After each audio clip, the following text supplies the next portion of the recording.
नमस्कार दोस्तों, PW only IAS पर एक बार फिर से आपका बहुत बहुत स्वागत है। दोस्तों, ये साल चल रहा है 2025 का, पर क्या आपको लगता नहीं है हम नॉर्थ और साउथ के डिवीज़न को लेकर के अभी भी एक बहुत पुरानी डिबेट में उलझे हुए हैं। कभी भाषा, कभी क्षेत्र, कभी धर्म तो कभी जाति, डिवीज़न डिवीज़न डिवीज़न, यही चलता रहता है। और सबके ऊपर ये नॉर्थ साउथ डिवाइड तो इतना ज़्यादा फ्रस्ट्रेटिंग हो चुका है, जहाँ पर अपनी रीजनल आइडेंटिटी को ध्यान रखते हुए कुछ स्टेट्स, पर्टिकुलरली तमिलनाडु की तरफ से अगर देखें तो वो आर्यन वर्सेस द्राविडियन डिबेट को लेकर के आते हैं, कभी मद्रास वर्सेस मुंबई करने लग जाते हैं। तो यूं लगता है जैसे कि वो तो एक अलग ही कंट्री निकाल करके अपना खुद का ऑपरेशन, अपनी सेपरेट आइडेंटिटी रन कराना चाहते हैं। पर सच्चाई क्या है? क्या अलग रह करके हम एक तरीके से स्ट्रांग जिस तरीके से चल रहे हैं, क्या वो कंटिन्यू कर पाएंगे? इसका मतलब तो जो पुराने हमारे जनपद, महाजनपद हुआ करते थे, तो उन्होंने भी फिर ठीक ही किया होगा। तभी तो गुलामी की इतनी लंबी बेड़ियां फिर हमने झेली हैं। इन सारी चीज़ों में आज के टाइम पे जो पॉलिटिशियंस हैं, उनका बड़ा इंपॉर्टेंट रोल आता है। और वहीं पर चारों तरफ अफरा तफरी मची है कि हम कैसे हैं, हम कैसे हैं, हमारी आइडेंटिटी, हमारे एफर्ट, बट कलेक्टिव आइडेंटिटी को कोई ध्यान में नहीं रखता। यहाँ पर हमें ध्यान रखने की ज़रूरत है। एक सवाल मैं आपसे पूछना चाहता हूँ, तभी आगे बढ़ूँ, कि क्या पॉपुलेशन कंट्रोल होने से इकोनॉमिकल ग्रोथ होती है? एक ब्रॉडर पर्सपेक्टिव में आप बताना।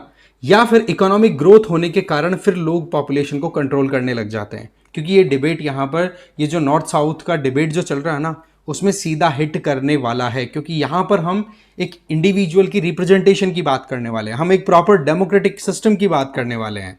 हमने इंग्लिश सीखी, हिंदी आपने सीखी, तमिल, तेलुगु, अलग अलग लैंग्वेजेस आप सीखते हो। वो किस बेसिस पे होती है? एक तो इजी कम्युनिकेशन हो सके, एक्सचेंज ऑफ वर्ड्स प्रॉपर हो सके, फीलिंग्स का प्रॉपर शेयरिंग हो सके। बट यहां पर हमें सुपीरियरिटी और इंफीरियरिटी को छोड़ते हुए हमें हमारी एप्लीकेबिलिटी को ध्यान रखते हुए काम करने की जरूरत है। बट अगेन, भाषा को लेकर के कितना डिवीजन है, ये किसी से छुपा हुआ नहीं है। इस बात को हम पूरा डिटेल में समझेंगे, बट आगे बढ़े उससे पहले एक तो आप मुझे फॉलो कर लीजिए इस QR कोड को स्कैन करके टेलीग्राम पर, और दूसरा PW ओनली IAS की तरफ से UPSC फाउंडेशन कोर्सेज रन कराए जा रहे हैं, जिसमें संकल्प 2027 इंग्लिश और हिंदी में है, टाइटन 2026 इंग्लिश में है, प्रहार 2026 इंग्लिश और हिंदी में है। इनमें आपको मिलेगा क्या? लाइव एंड रिकॉर्डेड क्लासेस, जिसमें GS तो है, प्लस साथ ही साथ CSAT भी मिल जाएगा। डेली बेसिस पर आपको MCQs और मेंस आंसर राइटिंग प्रैक्टिस भी करवा दी जाएगी, और साथ ही साथ कॉम्प्रिहेंसिव ई-बुक्स भी दे दी जाएगी, जिससे कि आप सेल्फ स्टडी अच्छे से कर सकें। एडमिशन बिल्कुल ओपन है, डिटेल्स डिस्क्रिप्शन बॉक्स में दी हुई है। आज अगर भाषा और इनकी बात करें तो इस हिसाब से हमारे देश में ज़्यादा भी नहीं तो 70 के लगभग स्टेट्स बना देनी चाहिए। क्यों? अल्टीमेटली हम भाषा को, क्षेत्र को ज़्यादा हम आइडेंटिटी पॉइंट ऑफ व्यू से देखना चाहे तो फिर यही होना चाहिए। क्योंकि हर कोई भाषा आज के टाइम पर अपने आप को कंटिन्यू करना चाहती है। कौन नहीं चाहता कि भाई मेरी भाषा आगे ना बढ़े? बट वहां पर अगर एक एक की ध्यान देने की शुरुआत कर दी तो 70 के लगभग आपको स्टेट बनाने पड़ेंगे। क्या भाषा को बचाने का एक यही तरीका है? दूसरा कोई तरीका नहीं है। डॉक्टर BR अम्बेडकर ने तो भाषा को लेकर के कह दिया था कि ये जो लिंग्विस्टिक बेसिस पर आप स्टेट्स का डिवीजन कर रहे हो, मान के चलो कि ये भारत, एक भारतीय के खिलाफ दूसरे भारतीय को खड़ा करने की आप तैयारी कर रहे हो। बट आज की परिस्थितियां हमें देखनी होंगी कि जिस तरीके से एक वोट की वैल्यू दूसरे वोट के बराबर होनी चाहिए, चाहे आप देश के किसी भी कोने में वोट करते हो, तो वहां पर समय समय पर एक एक्सरसाइज की जरूरत होती है, दैट इज डिलिमिटेशन। क्योंकि आज एक सिंपल सा मैं एग्जांपल देता हूं आपको। आप कहीं से भी आप इलेक्ट होकर के आए, आज हमारे देश में अगर मोटा मोटा देखें तो 543 लोकसभा सीट्स हैं। आप मान सकते हैं कि एक वोटर है गुजरात के, और एक वोटर है आप कर्नाटका के, और एक वोटर आप आ जाएंगे कहां पे? चेन्नई या फिर कहो मद्रास वाले रीजन की। अब यहां पर हमें ध्यान देने वाली बात क्या है कि हर एक वोटर को कितना रिप्रेजेंटेशन मिल रहा है, वो अगर कैलकुलेट करें तो एक इंडिविजुअल जो एक MP के तौर पे इलेक्ट होकर के जा रहे हैं, वो कितने वोटर्स के बेसिस पे जा रहे हैं, कितने वोटर्स ने उनको वोट डाला तब जा रहे हैं। तब आप उस रेशो के देखेगा ना, तो आपको आइडिया लगेगा कि एक इंडिविजुअल कुछ लाख लोगों को रिप्रेजेंट कर रहा है, तो वहीं एक इंडिविजुअल लगभग उस 1 लाख के कई मल्टीपल के अंदर लोगों को रिप्रेजेंट कर रहा है। तो क्या यहां पर ये डेमोक्रेटिक सिस्टम की हम कंटिन्यूटी मेंटेन कर पा रहे हैं? क्या एक वोट की वैल्यू एक बाकी वोट्स के बराबर हो पा रही है? नहीं ना।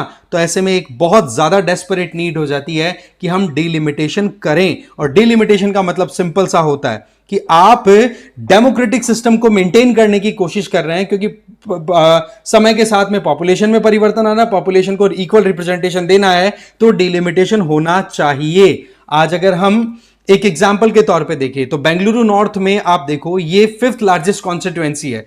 30 लाख वोटर्स अपने एमपी को वोट डालते हैं। वहीं पर सेंट्रल चेन्नई की बात करें तो वहां पर 14 लाख वोटर्स एक बंदे को वोट डालते हैं। तो कहां पर 30 लाख लोगों को रिप्रेजेंट करने वाला एक, कहां 14 लाख को रिप्रेजेंट करने वाला एक। लगभग लगभग आप मोटी कैलकुलेशन लगाओ ना कि कितना डिफरेंस आ रहा है एक बेंगलोर में वोटर का, वोटर के वोट का, और एक बंदा जो चेन्नई सेंट्रल में वोट डाल रहा है। तो ये चीजें हमें समझनी होगी। अब आप क्या देखते हो कि रिसेंटली डिलिमिटेशन की जैसे ही बातचीत शुरू हुई, क्योंकि आपको पता होना चाहिए कि 1950 में, जब आप कह सकते हो 1951 से 1950 में कॉन्स्टिट्यूशन एनफोर्समेंट में आ गया, और उसके बाद में 1951 के इलेक्शन हो गए, फिर उसके बाद में 61 में, इस तरीके से आगे बढ़ते ही चले गए। तो शुरुआती 20 सालों में तो देखो डिलिमिटेशन समय समय पर होता रहा। और वेस्टर्न डेमोक्रेसी से जब हम हमारे देश को कंपेयर करते हैं, तब ये तो बोल देते हैं हाँ भाई कि फेडरलिज्म देखो यूएसए में होता है, फेडरलिज्म जहां पर एक स्टेट को कितनी ऑटोनॉमी दी जाती है, बट वहीं पर आप इंडिया के अंदर डेमोक्रेटिक सिस्टम को इंप्लीमेंट करने की बात करते हैं, तब आप दोगली स्टेटमेंट देखने को मिलते हैं। जैसे कि तमिलनाडु के चीफ मिनिस्टर स्टालिन है, उन्होंने एक मीटिंग करवाई 7 चीफ मिनिस्टर्स की, और उनके द्वारा यह कहा गया कि ये जो डिलिमिटेशन प्रोसेस करने की शुरुआत हो रही है, क्योंकि 1976 में इंदिरा गांधी सरकार के टाइम पर डिलिमिटेशन को रोक दिया गया था। मतलब समय समय पर पॉपुलेशन के हिसाब से अलग अलग जो लोकसभा क्षेत्र है उनका सेटलमेंट किया जाए। सिमिलर मैनर में स्टेट लेवल के ऊपर स्टेट लेजिस्लेटिव असेंबली का भी होता है। तो वो काम जो था वो 25 साल के लिए रोक दिया। फिर 2001 में एनडीए की फर्स्ट गवर्नमेंट अटल जी के अंडर में थी, तो उन्होंने भी उसके ऊपर फ्रीज लगा दिया। तो टोटल फ्रीज ये कितने सालों का लगा दिया? 50 साल का। अब आप सोचो कि 50 साल में किसी स्टेट की पॉपुलेशन बहुत हद तक डाउन गई है, तो किसी स्टेट की पॉपुलेशन बहुत गजब के तरीके से एक्सपेंड कर गई। तो अब आप बताओ कि क्या वोटर्स की वोट की वैल्यू सेम है? अब आप बोलोगे कि एक स्टेट ने बहुत ज्यादा एफर्ट किया है, बहुत मेहनत की है, तब जाकर के पॉपुलेशन कंट्रोल हुआ है वहां पर। तो अगेन मैं वही सवाल एक बार फिर से राइज करना चाहूंगा कि इकोनॉमिकली आप प्रॉस्पर होते हो तब पॉपुलेशन कंट्रोल होती है, या पॉपुलेशन कंट्रोल होने की वजह से इकोनॉमिक प्रॉस्पेरिटी आती है? अब आप बोलोगे सर दोनों चीजें पॉसिबल लग रही हैं, बट अगर इकोनॉमिक्स की थ्योरी के अकॉर्डिंग चलें तो पहले आप इकोनॉमिकली ग्रो करते हो, फिर उसके बाद में ऑटोमेटिकली पॉपुलेशन कंट्रोल के ऊपर दिमाग लगाना शुरू कर देते हो कि मेरे ऊपर इतने बच्चे रहेंगे तो ही मैं उनको अच्छी पढ़ाई या लिखाई करा पाऊंगा। तो इस तरीके से यहां पर जो तमिलनाडु के साथ साथ में बाकी कुछ स्टेट्स का अगर कोई आर्ग्यूमेंट आता है कि भाई हमने तो पॉपुलेशन को कंट्रोल किया तो उसके लिए हमें पनिशमेंट दी जा रही है, तो यह चीज हमें समझनी होगी। डेमोक्रेसी का फिर मतलब क्या है? आप एक चीज बताओ कि एक वोट है गरीब का, एक वोट है अंबानी का, तो दोनों वोट डालने जाएंगे तो आप क्या चाहते हो? दोनों की वोट की वैल्यू सेम होनी चाहिए, अलग अलग होनी चाहिए? शायद आपका आंसर होगा सर सेम ही होनी चाहिए। तो उस केस में आप ये बताओ कि एक स्टेट तमिलनाडु है, दूसरा स्टेट बिहार है, वहां पे अगर वोटर वोट डालने जा रहा है तो वहां पर वोटर के वोट के वेटेज में डिफरेंस क्यों?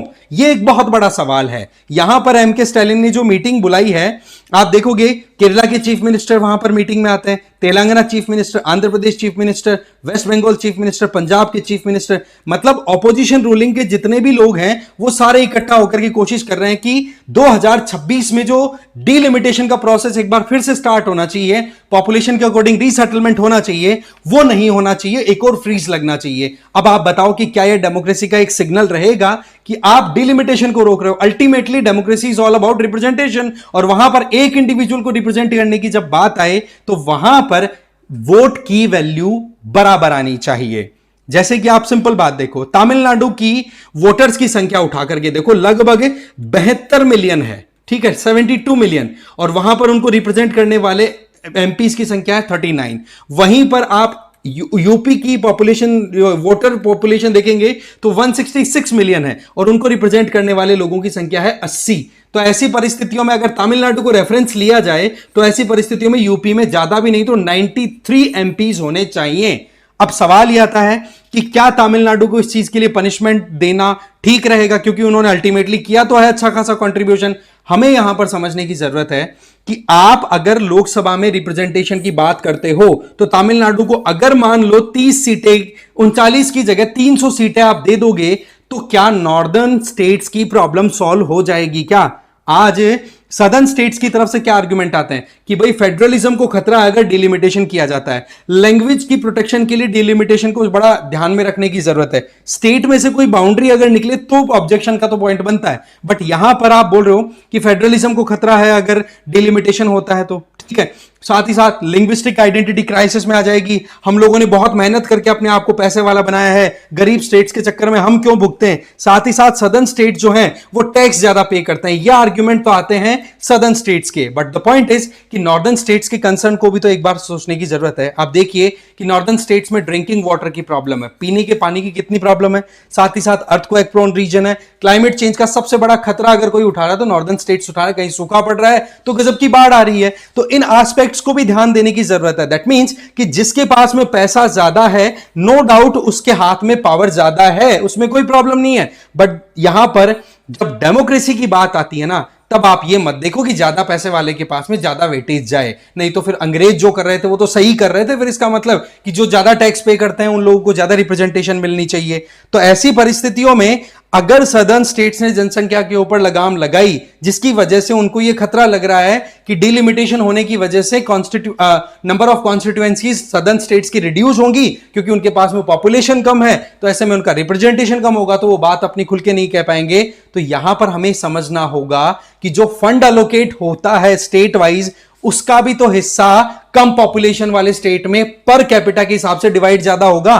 तो ये बेसिक चीजें हैं। दैट मीन्स हमें बेसिक चीजों को बड़ा दिमाग में लेकर के चलने की जरूरत है भाई, कि इकोनॉमी अगर बढ़ रही है ना तब जाके पॉपुलेशन ऑटोमेटिकली कंट्रोल आती है। तो ऐसे में हमें जिन स्टेट्स में पॉपुलेशन बढ़ी हुई है उनकी रूट प्रॉब्लम्स पर जाना जरूरी है, प्रॉब्लम के रूट्स पर जाने की जरूरत है, उनको टैकल करने की जरूरत है। और यहां पर जरूरत है एक कलेक्टिव एफर्ट की, नहीं तो बहुत सारे जनपद हमारे यहां पर थे, बहुत ग्लोरियस हिस्ट्री हम पढ़ चुके हैं, बट बीच में जो झटका लगा है ना, जिस तरीके से गुलामी का एक बहुत बड़ा पीरियड निकला है, वो चीज नहीं भूलनी चाहिए। वहां पर सिंपल सा एक ही मैसेज निकल के आता है कि भाई एक दूसरे को कोऑपरेट करते चलो, जहां पर प्रॉब्लम्स उन प्रॉब्लम्स को एड्रेस करने के लिए कलेक्टिवली साथ में चलिए। हां, सदर्न स्टेट्स का जो अपना खुद का कंसर्न है, ये बात बिल्कुल सही है कि फर्टिलिटी रेट वहां पर बहुत ज्यादा डिक्लाइन कर गई है, तो उसके लिए वो लोग काम कर रहे हैं, अपनी तरफ से स्टेटमेंट दे ही रहे हैं ना कि भाई 4-4 5-5 बच्चे पैदा करो, आप बोल रहे हैं। तो अब वहां पर फिर लोगों की कंसेंसस आती है,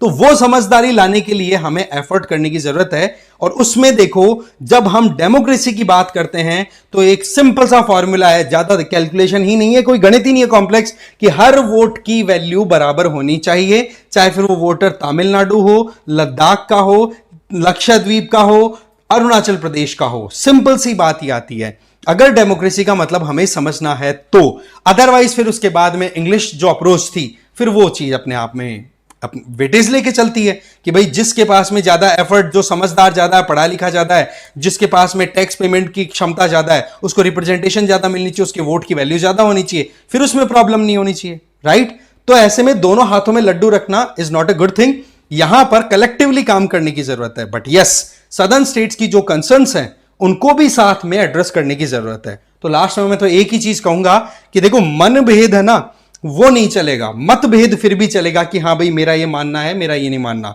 आप यहां पर एक अलग आइडेंटिटी लेकर के चल रहे हैं। जिस तरीके से तमिलनाडु के चीफ मिनिस्टर के स्टेटमेंट्स आते हैं वो कई बार कंट्रोवर्सी भी क्रिएट कर देते हैं। तो ऐसे में ये अपने आप में इंडिया को यूनाइट करके चलने वाला जो आइडिया है ना, उसके लिए कुछ खतरे भी बनते रहते हैं। इसीलिए कहा जाता है कि रीजनलिज्म होता है ना, क्षेत्रवाद, वो कहीं ना कहीं आपकी लोकल आइडेंटिटी को तो प्रोटेक्ट करता है, आपको ओवरऑल तो बहुत ज्यादा प्रोग्रेस कराने में हेल्प कर देता है, बट ओवरऑल यूनिटी के लिए कहीं ना कहीं खतरा भी होता है। बट यस, इसको अगर रीजनल एस्पेक्ट को ध्यान रखते हुए किसी भी रीजन को आप उसकी प्रॉब्लम को एड्रेस करेंगे तो वो यूनिटी में स्ट्रेंथ भी प्रोवाइड करता है। तो मामला यहां पर ट्रीटमेंट का है, मामला यहां पर अप्रोच का है। तो यह हमें समझना था। बाकी आपकी क्या राय है कमेंट करके जरूर बताना। ये जो कुछ भी मैंने बातें बोली हैं ये मोर और लेस एक्सपर्ट्स के ओपिनियन है और उनको मैंने स्टडी करके एनालाइज करने की कोशिश की है, ठीक है। बाकी आप बता देना जो भी आपका सोचना है कमेंट करके। Thank you very much. इस वीडियो में इतना ही था।